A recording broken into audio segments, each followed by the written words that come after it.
Welcome, everyone, to the Black and White History Podcast. We are your hosts, starting with your favorite president we'll be talking about. No, I'm not even going to make a joke about that. He's not, I don't know. This is Jordan. Hello. I'm Christian. Government's hard. Laws are hard. It always starts with a good idea, and then it just sucks. It just sucks. It always sucks. We should probably not do it anymore. I mean, who is it? Rousseau? Like the state of nature? Like the lives of human beings are nasty, brutish, and short. And that's mostly true. And like the law is just like the law of force. I mean, in some ways it seems more fair than these arbitrary like paper laws that we put on the books a lot of times. But also that's how you get like warlords and stuff. So perhaps not. I'm Jordan. The alternative is Franklin Pierce. So. Or we get Dodd-Frank or whatever. You know, pick your law. What's your favorite law? Said no one ever. Well, we're obviously doing a pretty tedious project of trying to go through all of the presidents and like just major wars and conflicts in between. So we've reached we're in the talking part of the movie between action scenes. Yeah. We just got done with the Mexican-American War, and now we're like trying to fast forward through like, okay, let's get to the Civil War. Like, because I mean the Civil War is cool. And like Lincoln is cool, regardless of what you believe about Lincoln. This is the prequel. Not even. This is like the cartoon series, but no. Because apparently I've never seen the Clone Wars, but apparently the Clone Wars is like really good. Oh yeah. I've never seen it, so it's probably not a great parallel. This is just not good. This is like... You can't compare it to anything. It just sucks. No, it just sucks. It's like... Franklin Pierce and James Buchanan just suck. Yeah. Fun fact we looked up about Franklin Pierce. We live in Washington. Pierce County is our neighboring county. It's named after Franklin Pierce. Which... There you go. There you go. I guess, yeah. We really liked him. It was named after him before he even started his term as president. So they really thought like, all right, we got our guy. We need to start. Yes. Get the statues up. Franklin Pierce is our guy. The monuments and the cities named after him. And then after the ink dried, he got ousted. And they were like, well, I guess it's too late to change any of that. So he didn't die at Foggy Bottom, but I mean, it would probably have been better if he did. No, I will say this with him. Go ahead. Defend Franklin Pierce. Well, I don't know if you know much of some of his family issues. Oh, that was rough, yeah. He is someone who he definitely faced a lot of demons leading up to his presidency and during it. Yeah. I mean, all his children died. Didn't he die in like a train crash? Yeah, or something his like that? last one died on his way, like, to the White House after he got elected. And there was a huge train accident that like the whole thing flipped over, and this wasn't even his first son that died. This was like the third one or whatever, or maybe the second, but it's more than one. His son ended up getting crushed underneath the weight of the train. And so it's a weird story. He's kind of, a lot of these guys, there's kind of see like similar. You can kind of like imagine their personalities and things like that, I guess. His is weird because his wife did not want him to be president and didn't even want him to be in politics. And that was a huge contention, which I don't know why she like married him, because he was already like House of Representative. Gold digger. Yeah. I don't know. I don't know. His parents, she just wanted to nag him. Yeah. She just wanted to nag him. The one thing that he wanted to do is the one thing she chose that she didn't want him to do. And then all their kids died. Yeah. And then, Well, it's unfortunate because she was like super deeply religious and he wasn't at all. In fact, he's actually the only president that I'm aware of that didn't, when he was sworn into office, he didn't put his hand on the Bible. He put his hand on the law book. And so it's kind of like... Well, I mean, we can kind of... Karma, I guess. But karma that got 100,000 people killed 5 years later or something stupid like that. He was like... spent most of his life, especially his presidency, drunk and very, very depressed from just everything he was going through. So I will just say that, for whatever signs of God he was ignoring, it's still rough that, everything that he went through and all the trauma and everything. So not an excuse, but definitely an explanation. I can tell you, if I lose all my kids on the way, like through, like, I don't care about anything anymore. I don't care. Do whatever. No, sure, whatever, slaves, not slaves, I don't care. Kill each other. Doesn't bother me. Yeah. So I can understand. But also, like, as president, you either have to, like, Yeah, well then at least step down. you have to Too step much up for you. or step down. Yeah. You have to care because you're running the whole country, and like if you don't do it right, people will die. A lot of people can die. So you have to care. And like it's not saying that people who are going through troubles can't do good work. They certainly can, but like if you can't, it's okay to say I can't do it anymore. Like history would have looked upon him way more favorably if he Yeah. had said, "Hey, I've just lost my last son.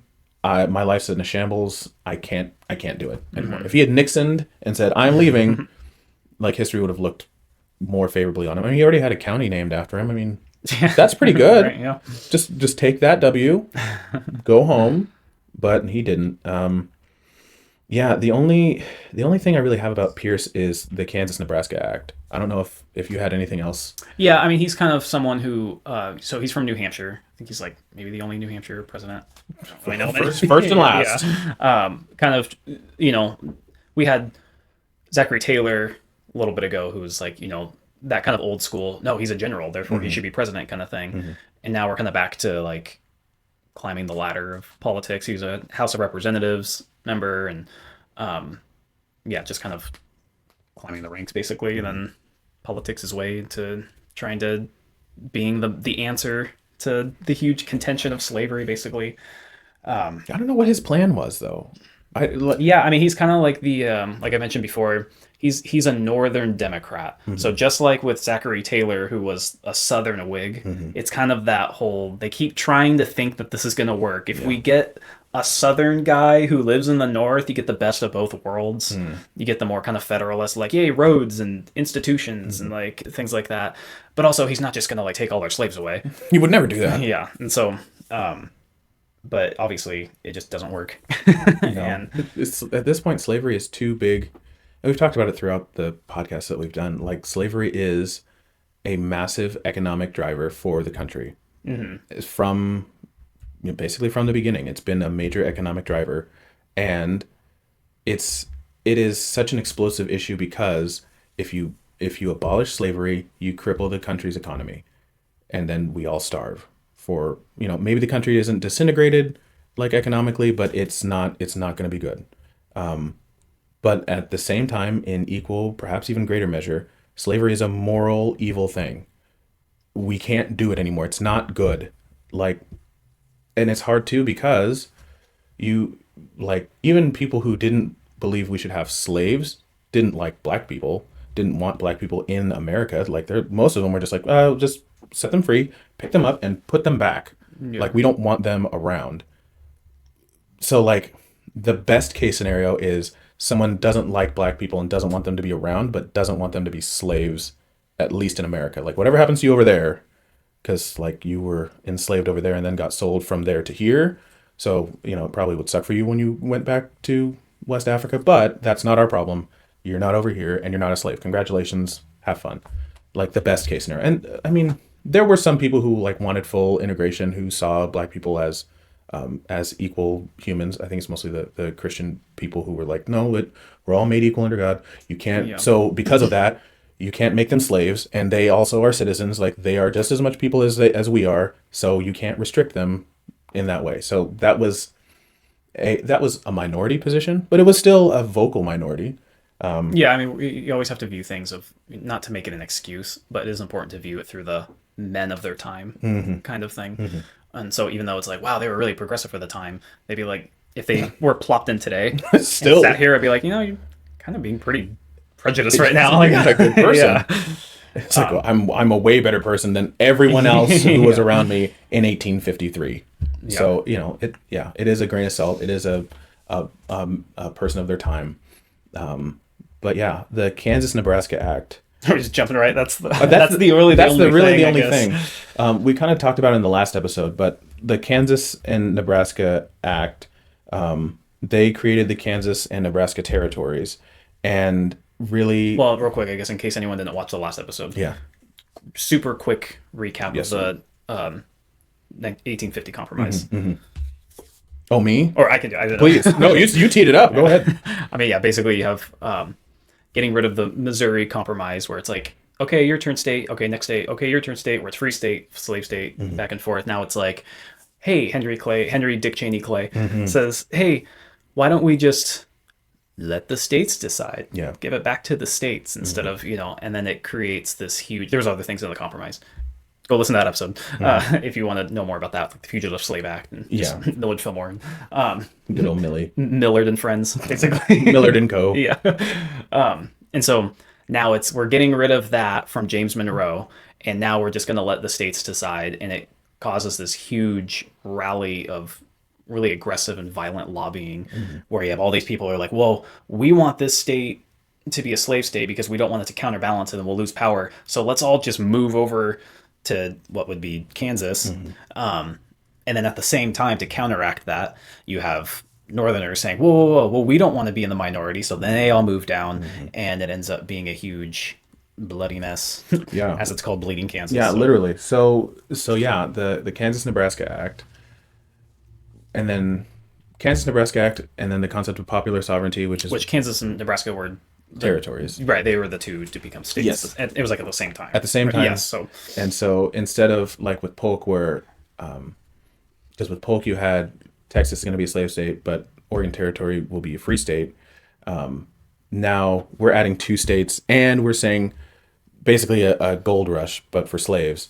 Whoever gets there and whoever can rally up the most votes, if it's one state's free, one state's slave, both states slave, whatever, the people are going to decide. So now it's opened the floodgates, just like you said, to very aggressive lobbying. But yeah, the period from like 1850, like late 1853 up to like almost 1860 was called Bleeding Kansas because people were literally getting killed in the streets, like massive influx of people, massive culture clash, massive ideological clash, and like from the federal level, they didn't do anything. They were just like, well, yeah, and that was the big thing. I mean, we'll see with him and James Buchanan. Yeah, it like at least Taylor and Fillmore I guess kind of tried to do something to move the needle, but as soon as it was just like, hey, let the states decide, they really took their hands off the whole thing and allowed, like, once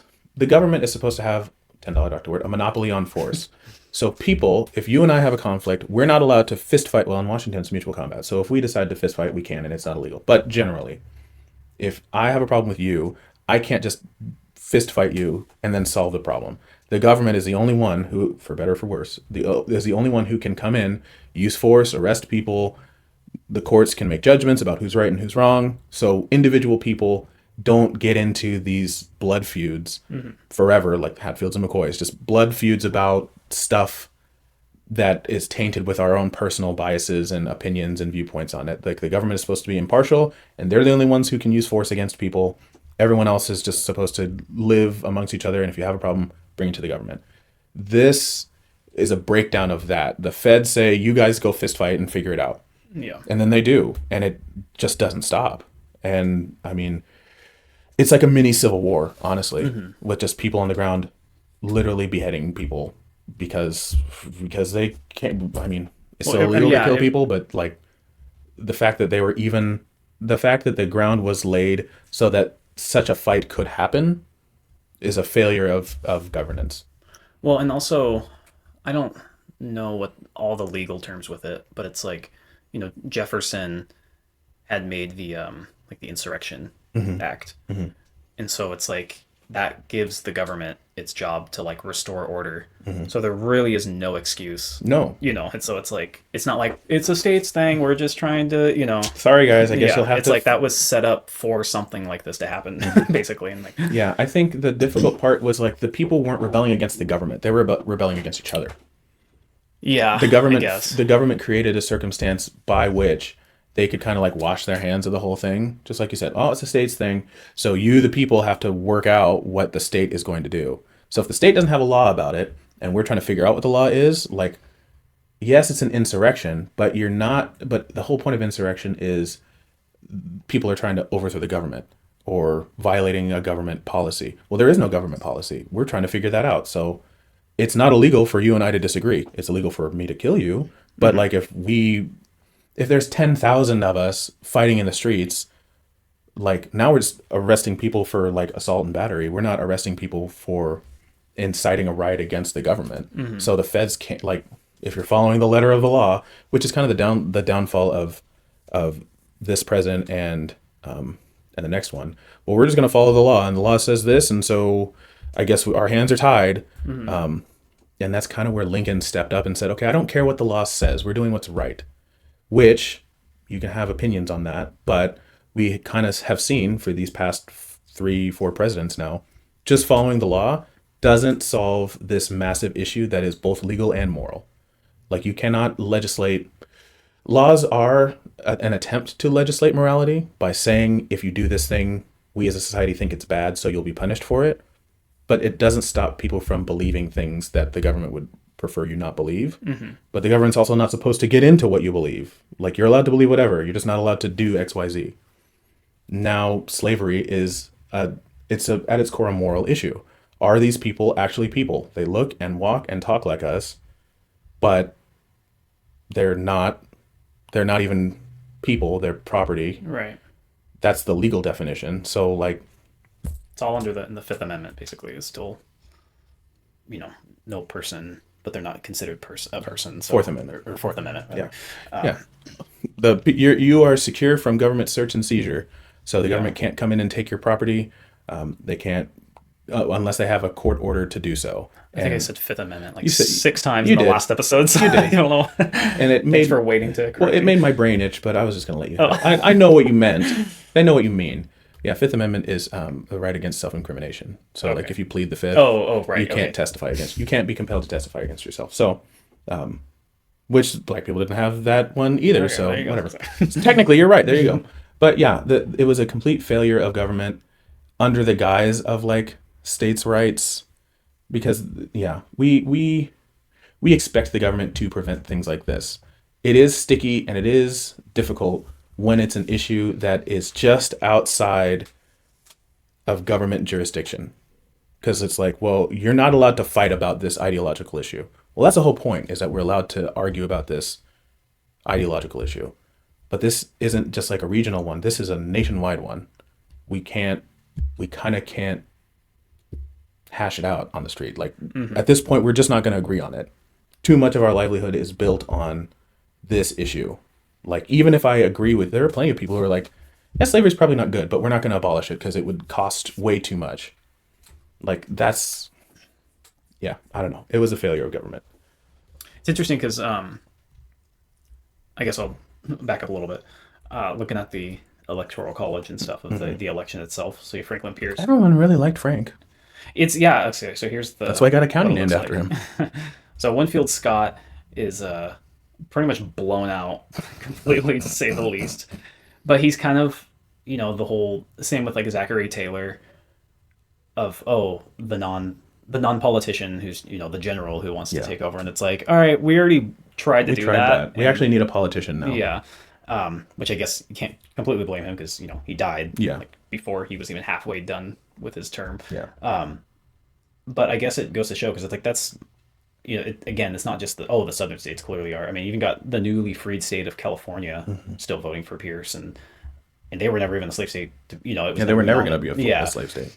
So it's kind of the ruse of, well, the Northern Democrat, he'll figure it out kind of thing. And basically, we just see the end of the Whig Party completely at this point. It's been over for them probably for 20 years, but this was like the death stroke for them. This would be actually the last.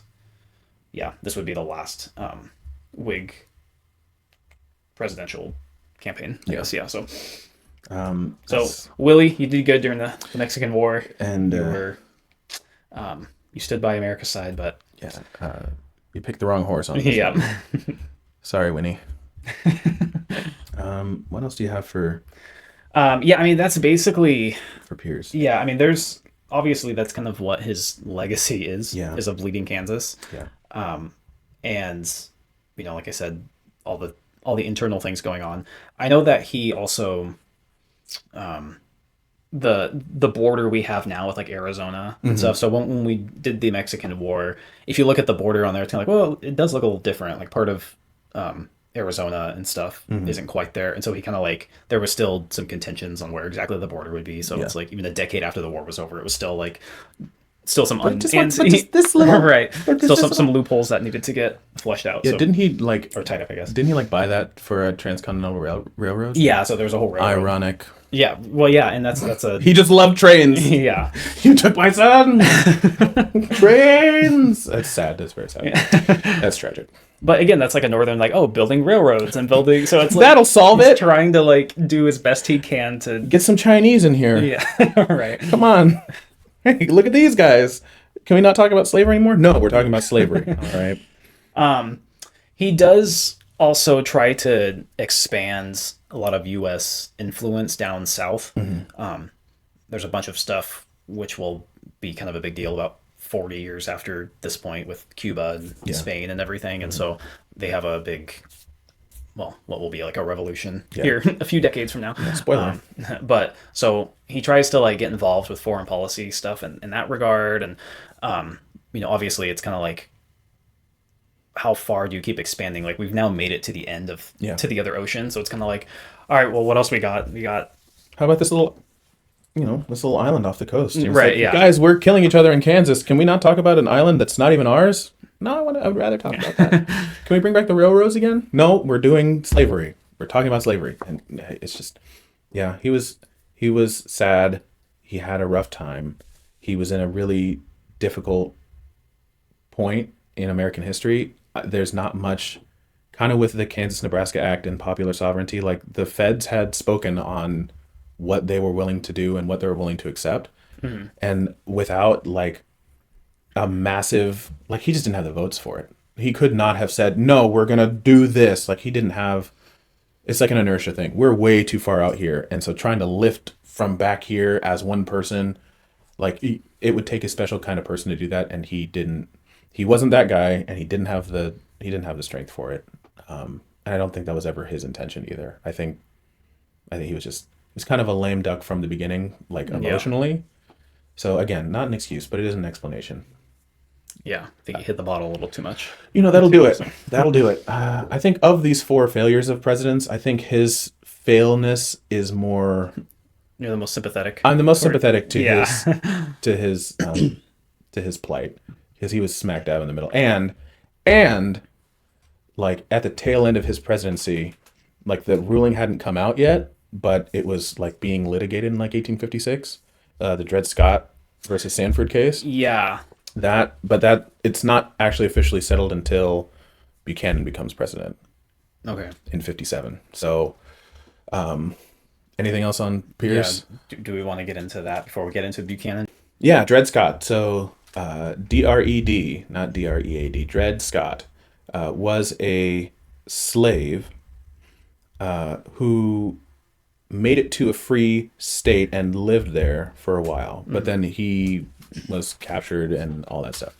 So he went to the Supreme Court and basically, well, it was that he was in Missouri, and then his owners went up to like Wisconsin or somewhere up there, and then had him work doing something for a little while, and then they came back, and his thing was, I was in a free state, therefore it was illegal for you to have me still participate as a slave. Yeah. Therefore, I should be free. Mm-hmm. Which, so that was the big Supreme Court case. Yes, that is the case. So, which, this was in 1857, and the Fugitive Slave Act was in 1850, and all that stuff. So, like, they had already kind of established laws that said a slave is still a slave, even if you go to a free state, like they're still a slave. Mm-hmm. That was beforehand. But this is the first time it had gotten to the Supreme Court, because the Supreme Court is like, that's the final word. And they decide if a law is constitutional or not, all that stuff. So like if the Supreme Court says it, it's basically a settled issue. Mm-hmm. So he went and he said, just what you said, I was in Missouri, now I'm in a free territory, free state. Yeah. Now that I was in an area where there is no slavery, when I went there, I was no longer a slave. Mm-hmm. So now I'm free. So they went to the Supreme Court.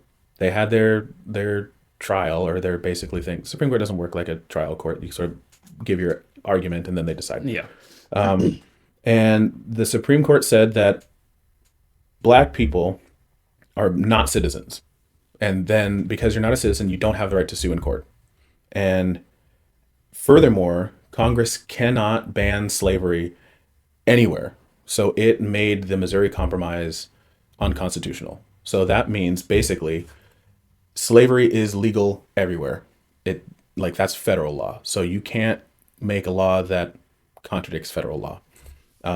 That is kind of like the final nail in the coffin, because now like you have laws, but you can kind of like a state cannot follow federal law, and like what are you going to do? It's not, they can kind of hush hush, wink wink, nudge nudge under the table. And again, like the North were happy to be in free states. They weren't like angling for slavery. They didn't want slavery. But this case said that basically any black person could be like, those the bounty hunters, like they can just take you. You can't, you have no legal recourse. You're not a citizen. You are property. You cannot, there's nothing that you can do or say. And anyone who doesn't help them is violating federal law. So it legalized slavery even in free states, basically. It was the final nail in the coffin. And yeah, I guess I shouldn't say state. Yeah, it was in a territory. Yeah. So it was also kind of that gray area. But I think it was where he was at was going to be a free state. So well, I mean, it could have been. Kind of using whatever they can to try to, it's like, okay, yeah, but we know what's actually happening. You're just trying to mince words and make it seem like it's a different thing than it actually is. And that was another thing too, is like, as long as you were a territory and not a state, it was a different legal definition. And so like this Supreme Court ruling really, like, it doesn't matter where you are, state, territory, free, slave, north, south, slavery is legal. You can have slaves in every state, basically, or Congress can't stop you from having slaves. So even if there's a state law that says this is a free state, well, I'm going to expand my plantation into Massachusetts and have slaves, and you can't stop me, like, because it's my property. You can't take my property. Slaves can't run away. They don't have rights. So it's, it was really bad. And so that. And this was like right at the beginning of James. So now we're in James Buchanan. Yeah, James Buchanan is. We'll get more into that stuff, but yes. Yeah, so James Buchanan is president at this point, and he basically says the Supreme Court is that they say what they say. We're separate branches of government, and that's just the law now, and that's it. So while you have people, Bleeding Kansas is still happening. This ruling comes out. And it just ramps up even more. Like, this is now nationwide type stuff. It's not just these territories where the law is kind of ambiguous or you have a chance. This ruling has removed that chance. Slave or free, we can just be slave owners anywhere we want. So this ramps up. Bleeding Kansas, stuff starts pouring out everywhere else. It's absolute chaos, and James Buchanan basically does nothing. Yeah. He does nothing by following the law. Kind of. I mean, I guess. I mean, basically, that's. Well, but it's like it's your job to like make the laws too. It's not now. This is the thing. The president's job is not to make laws. His job is to enforce existing laws, and use the different federal agencies to enforce laws that Congress has made, and then the court reviews those laws that Congress has made and the president has passed, and says if they conflict with the Constitution, they're invalid. Okay. So James Buchanan technically did exactly what he was supposed to do. He didn't even sign this bill. He didn't sign the Fugitive Slave Act or the Kansas-Nebraska Act. He just was president when it came to a head, and he basically said, as the law is, my hands are tied. I cannot, well, he could, but he didn't. I will not contradict the Supreme Court. I will not contradict the Congress, which theoretically represents the will of the people. This is established law. The Supreme Court has upheld it. I cannot legally just ignore that law. So, like, I always give points to people who stand on principle. I'm a rules guy. The rule sucks, but it's the rule. Unless we change the rule, we have to follow this rule. Like, that's my kind of default thing. But this, this is the beginning of the Civil War, basically. Right. So James Buchanan, as he becomes president, mainly because, again, Franklin Pierce now gets primaried. So they're like, everyone just gets whoever's president at this point. Just, you come fix this. You suck. Next guy. Can I try again? No. Right. We never see that. No. Now, I mean, I don't even know what the most recent time of that even happening is. A former president not Getting even primary. Yeah. I mean, even Gerald Ford still ran for. He got beat by Jimmy Carter. Yeah, but he was in. But they still went with him. They didn't like try to find someone else. Like, no, I can't think of a time that happened. It's been long enough to where it's crazy to think that this even happens. And usually, they assume that if you're good enough to win an election, you're probably a strong enough candidate to like run again. They did not. I guess like Biden was the closest way where they like primaried him without like trying to take the hit of primarying him. Yeah, they primaried him after he won the primary. Yeah, you're right. They primaried him by just like making with the auto pen. Yeah, the robot said you're not going to be president anymore. Yeah, and so instead of holding a primary, but that was kind of their way of trying to like have their cake and eat it too. Yeah, let's see how that. Well, actually, he's stepping down. He's not being, but it's like, wouldn't you do that before the primary? Yeah. Like, no, I was totally fine 2 months ago. Totally gonna do it now. No.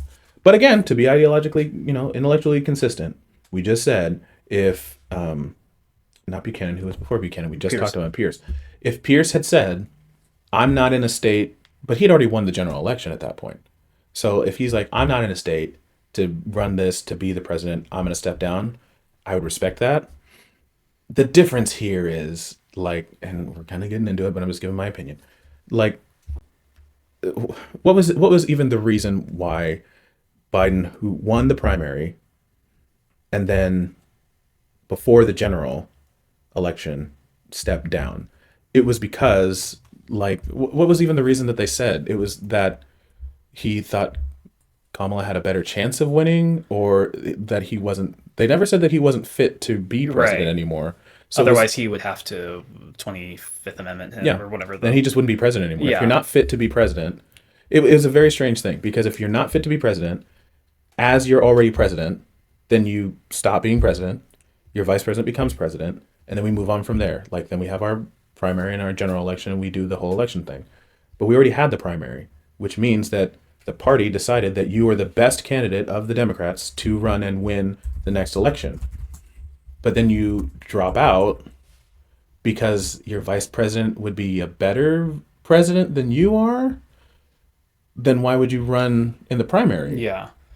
Or they did. Their way. No, they did run the primary, and she lost. Well, all the delegates went to.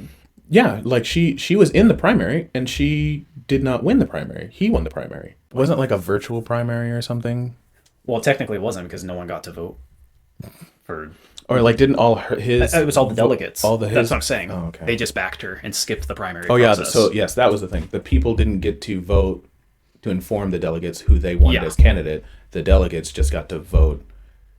But otherwise, you would have had Kamala, you would have Gavin, you would have Pete Buttigieg. Yeah, those guys up there. They would have had a debate, and then people would have. Yeah. But been in the poll for. But wasn't she in the primary, the first actual primary, and lost to Biden in 2020? No, in 2024. No, she wanted to run before in 2020. Yeah, she did run. That was in 2020, and she lost in 2020. Then she was vice president. Then she was running with him. Then he dropped out. Then she became. She just assumed all the delegates without having a primary. Yeah, that's cool. That was a thing that happened. That's cool.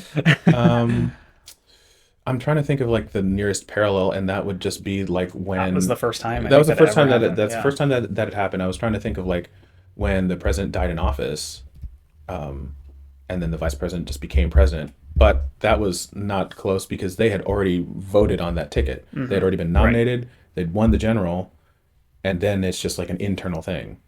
This is it was its own. It's thing. Its own thing. Well, that did happen.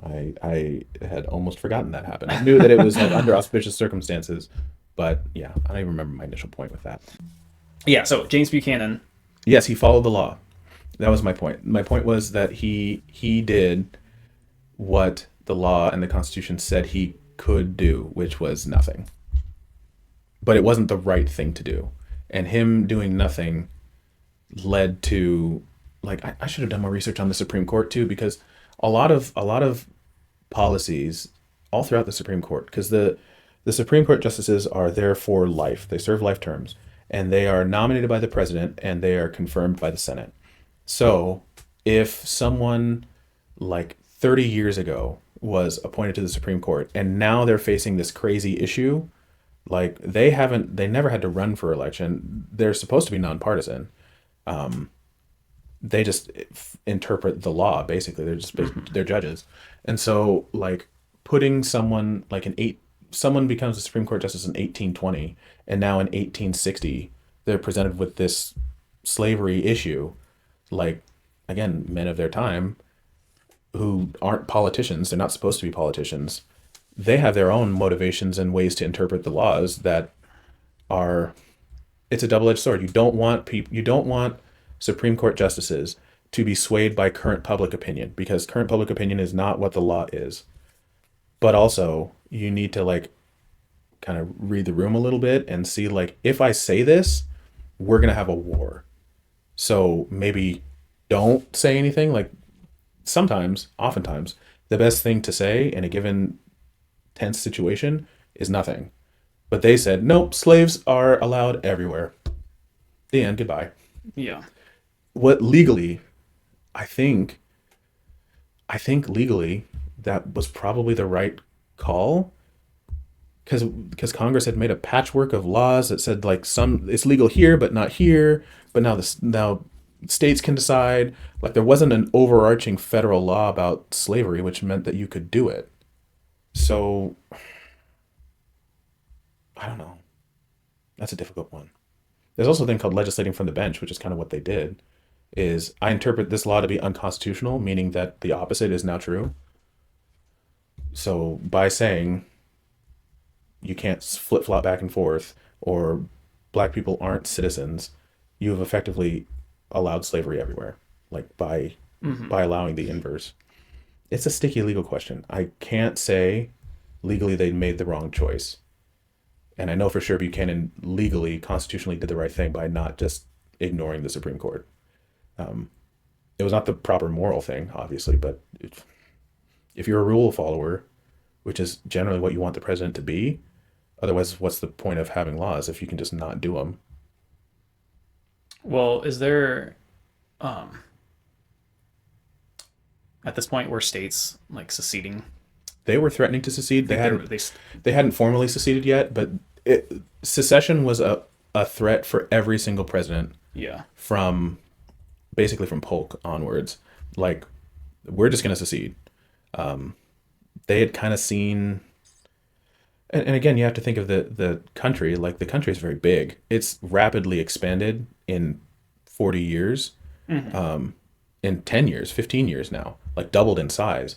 So, like, yeah, we have a federal army that just won the Mexican-American War, but do we have enough troops, enough support to, like, do we have enough to fight a civil war? I guess real quick, yeah, it was after Lincoln won the presidency, then states started seceding. So they're kind of like waiting to see. Yeah, because they knew that they suspected that was a big thing for the election of 1859, or 1858, 1859, was Lincoln is going to abolish slavery. And so if he wins the election, we are seceding. Well, and also, when maybe we should have mentioned this earlier. Oh, I started to say this and we got sidetracked with the Kamala thing. But so no, it's okay. So when he does his when Buchanan runs, so here I'll show the electoral map. We got a new color now, red. We have our first Republican presidential nominee. Oh, let's talk about the fake party switch, shall we? Oh, that'll be a put that on the Rumble. Yeah. That would be a good like side quest. Yes, episode too. That's what we'll call these, side quests. So anyway, so we have John Fremont, who's the first. It kind of came from the Free Soil Party, which is like what Martin Van Buren like tried to like cling himself to. And then they're like, okay, if we want to be taken seriously, we need to. This didn't happen, but we need to change our name and get rid of Martin Van Buren. Yes. So in order to do that, we'll just become the Republicans instead. Yes. So that didn't happen, but you can see the sentiment. Millard Fillmore came back, and then Millard Fillmore came back as the Know Nothing Whig. He's trying to make the Whig into a new thing. Stop trying to make Whig a thing. Yeah. It's not a thing anymore. And he comes back with Fetch in the next election. That's not Fetch. No, so obviously this is basically, I mean, the Republicans were born out of like, well, not of the Whigs where it's like we're not great on slavery, but hey, look at all this like industrialization we can do. Railroads? This is like No, anti-slavery. anti-slavery. That's it. Yeah. And so that's what you get. And yes, we believe these other things too, but we all know what the issue main is. thing So is slavery. we're not going to try to like toe around it anymore. We're So not bamboozling you. We're not going to compromise or, reach across the aisle on this. We are an anti-slavery party, Yeah. and that is our main platform. Everything else is secondary. And Yeah. I think that is a sign of the time where they realize, like, this is what the people want. This issue needs to be solved. And one way or another, we're either having slaves or we're not having slaves. And we're going to have a dang war about it. And they do. I mean, the South had threatened to secede. They'd threatened since Taylor. And Taylor was kind of like more wishy-washy. Like, Taylor had slaves. So he was like one of their guys, kind of. And he was not enough to prevent them from threatening to secede. Yeah. And then you get hippie Lincoln at the end of this, like, no, we're definitely doing it. Because he expressly now, although Lincoln did say he was not going to emancipate the slaves. He said that. Now, who knows what he actually thought. But like, this was a main contention. Like, he almost didn't make it to his inauguration. They were gonna full on January 6th, Abraham Lincoln. And we'll get into it more. But like, this was the breaking About point. January 6th. I'm just kidding. Put that on the rumble. Yeah, it was. I don't feel bad for Buchanan because someone at some point had to take a stand, and he took the easy way out by saying, "Oh, sorry, the court said so." It's like, Yeah. well, if the court said to jump off a bridge, would you do it? I mean, Buchanan might have, but that's kind of the That's kind of argument. why he's known as like the dough face Democrat. Yeah. Where he was like, just really like, you can shape him into whatever he wants to. He's going to just reshape himself to try to appease whoever he wants to appease. And it just doesn't actually really have any strong principles. He just doesn't want to like rock the boat. And it's like the boat is completely already flipped over at this point. The boat is rocked, Yeah. and you're about to get rocked, Yeah. and 150,000 people are also about to get rocked. Like, this is no time for caution, Right. Murph. So, to end his presidency, I just want to make sure. Oh, sorry. Also gets primaried, Yeah, and he then just kind of disappears. Good. Pretty much. He dies pretty soon after. he goes and he reads a law book and he dies. Yeah. I guess as we kind of wrap this up, was Buchanan gay? That's the question everyone. Oh, just because he wants to wasn't know. married. Listen, maybe he's the smartest one out of all of us. No, I love my wife, but yeah, he was never married, and there were rumors circulating that maybe he was a confirmed bachelor. Who gives a damn? Who gives a shit? Honestly and truly, like, maybe he was, probably not, but like, I don't know. I feel like, what wasn't he from, like, New Hampshire? Pennsylvania. Okay.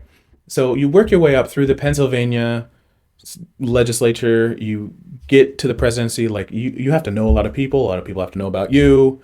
I feel like people in the 1860s or the 1850s had pretty good gaydar. Like, but also, like, being gay wasn't not a thing, but it was like an exceptionally rare thing. It was kind of like, you weren't like, I think he's gay. You would instead be Look like, at that funny man. he looks like one of those funny men. He's quite a dandy. Yeah. he's a bit of a fop.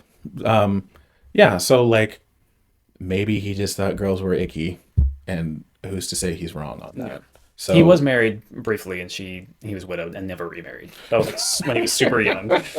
he got married and realized girls were icky, and then he killed her and never married again. Oh heavens, I'm a widower. I'm just overcome with grief. I guess I'll be president. Yeah, but I yeah, don't it know. was William Rufus was the Was his lover? was like Oh. his best friend. Oh, I was joking. Oh, well, that's what it was. And they did like room together. Oh and no, stuff. So it's kind of like Billy. Oh, you Billy. never know. And then Well, he was his died, vice president. And then, no, he died like beforehand. Oh, before the election. Yeah. Oh, you had to tie up loose ends. I'm So he sorry. killed I'm him. sorry, Billy.